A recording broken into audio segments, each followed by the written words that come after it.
Hello guys! Good evening! For dinner po, nagluto ako ngayon ng fishball. Homemade fishball. Ito ang version ko para makain talaga ng mga bata. Madali lang naman to gawin guys.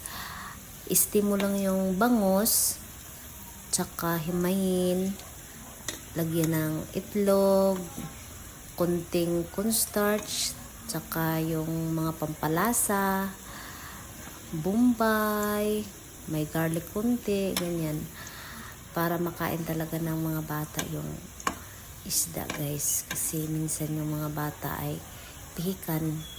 Gawa talaga tayo ng paraan para makain talaga nila. Crunchy to guys pag naluto. Kasi tayo mga mami, gagawa talaga ng paraan para yung mga bata makakain ng fish. Tsaka mga gulay, ganyan. Gusto talaga natin na healthy sila, diba? Sarap na sarap tong mga anak ko nito, guys. Gustong gusto nila ito, kaya lagi akong gumagawa nito. Ito na, guys. Napakasarap nito.